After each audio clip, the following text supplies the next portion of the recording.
Hi everyone. So today we have our esteemed guest, Hi. Airi, who will join us today with some Japanese words. But there's one interesting element in the Japanese language where sometimes you can stress a word and the same sound could mean totally different things. Yeah. And we have, how many do you prepare? I have 6 words today for Ashley and Nelvin to guess. And so we Yes, have to being see. opposite. So I learned a little bit Japanese before, so I will have a little bit more less guesses, and Ashley's gonna have a I don't 100%. know any Japanese. Okay, yeah, so it's gonna be interesting either way. So let's get started.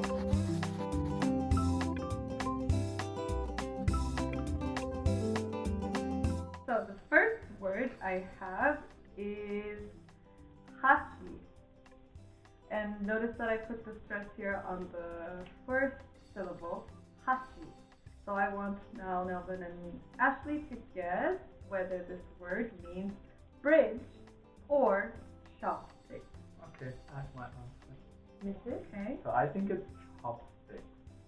and Ashley? I also think it's chopsticks, but I have no reasoning for it. Absolutely correct, both of you. Yeah, Hashi is chopsticks. Yeah, and Hashi is bridge. Yeah, Could you hear the difference? Hashi is chopsticks. Hashi is bridge.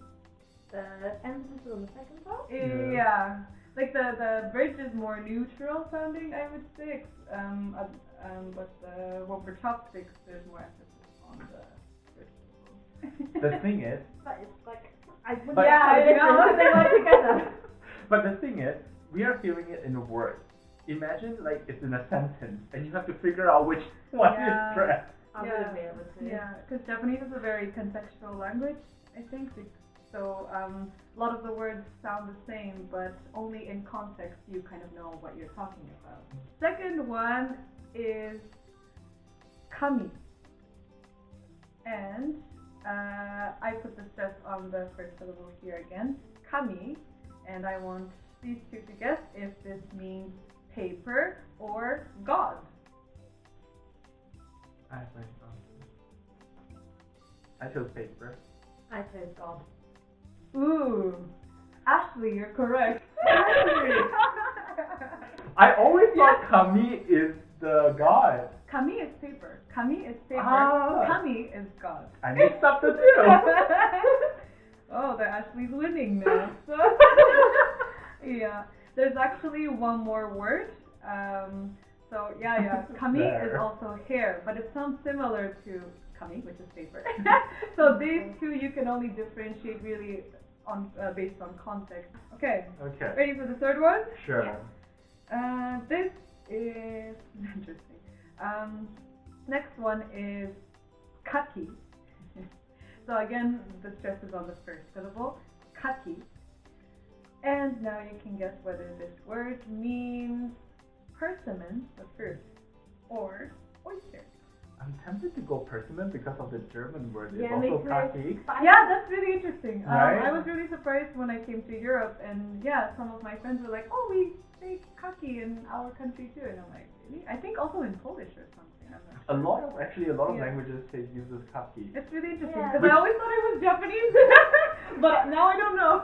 which really makes me question how does the English word persimmon came I about. But I think like the emphasis with the German, like if it's permanent, I think it would be more neutral, and I think Kaki oyster sounds. would be more like the emphasis on the first part. Actually, it's really hard for me to decide That's because I didn't. that's really intellectual. Listen, it's good. It's good. Which It's is good. why I was like with the God, I was like, oh, emphasis on the first part must Must be be God. God. Okay. So the thing is, Interesting. this is one of the words that I don't know. I didn't even know that the Japanese word for persimmon is kaki, whichever. Mhm. I'm gonna go with persimmon. Okay. Ashley, you're the winner. I did not learn Japanese before. Don't be angry at me, my teacher. So yeah, kaki is oyster. Kaki is persimmon. I see. Okay. Yeah. So you see, Kaki. this is already like a 50-50 chance. Yes. And yeah, Ashley, you're winning, 100%. Yeah. So we have this. I don't know if it's like a specifically Japanese dish, but we have this oyster fries and we call it Kaki fry.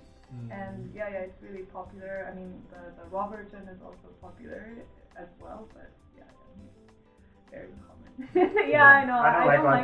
I don't like it either, but I think my dad got food poisoning once eating the fried Kaki fry. Okay. But some people like it, so it's popular. Okay. Fourth one is ima. And ooh, that was fast. That was really fast. Yeah, okay, I think Nelvin might know this. But let's guess if this means living room or now. I was gonna go with now because like the German immer. Oh, that's true. I never even noticed the similarity. You're both correct. Yes. You're both correct. Ima I'm very sure this is now because I used this up. you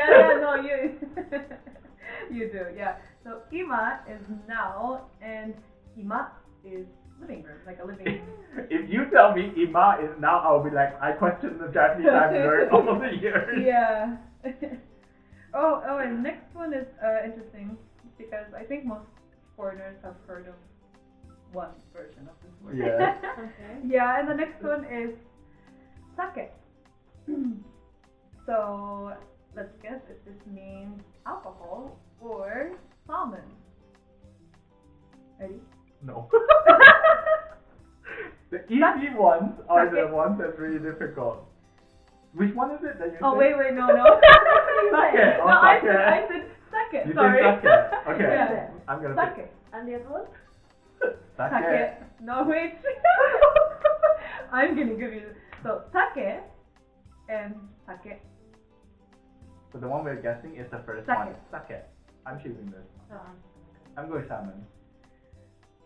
Sake is salmon. Yes. I really Congratulations. I really have to think because I got all those wrong when I was confident. Yeah. Sake, or some people, I think depending on the dialect or accent, I don't know, some people call it shake as well, but sake is salmon and sake is alcohol. Yeah, and I think I should also mention that depending on the area of Japan you come from, maybe it's pronounced slightly differently, and there might be some people who disagree with me on the pronunciation because I come from, I guess, central Japan. Yes, but there is a standardized version. I think non-dialect. I'm close to the standardized version, so yeah. Okay. That one threw me off because Yeah. I can't really tell the difference between the two. Yeah. I think you have to be like exposed to the different sounds for a while, and then totally. The thing is, in English, we just say sake. How you say? Sake. Sake. Sake. I don't like I've heard sake. people say sake.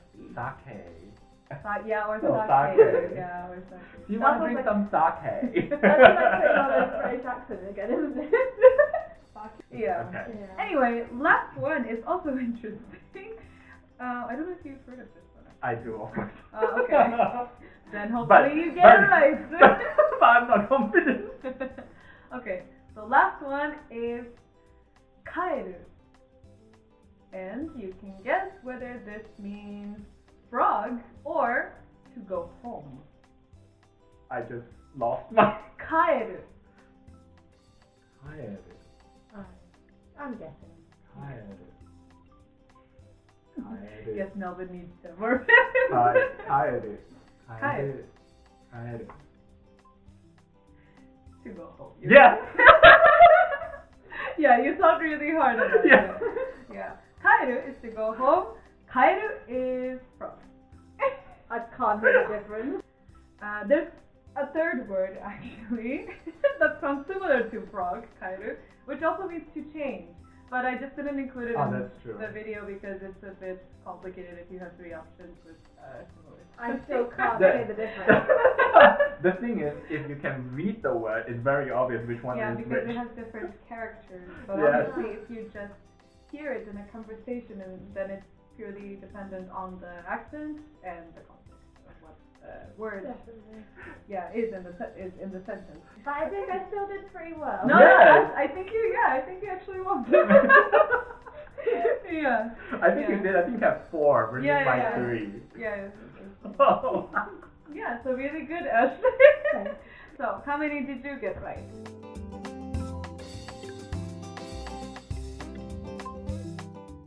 And check out more of Nelvin and Ashley's videos. I'm cutting it by D. How many did you get right? You always do this. And in the end, the Fork and Tomatoes became very popular because people from all over the world subscribed to their videos. And they liked every video too. And you know what else? They shared all their happy and lovely thoughts in the comments. And they clicked on the bell so they wouldn't miss a thing and get notified every time a new video was released. So in the end, the Fork and Tomatoes lived happily ever after. The end.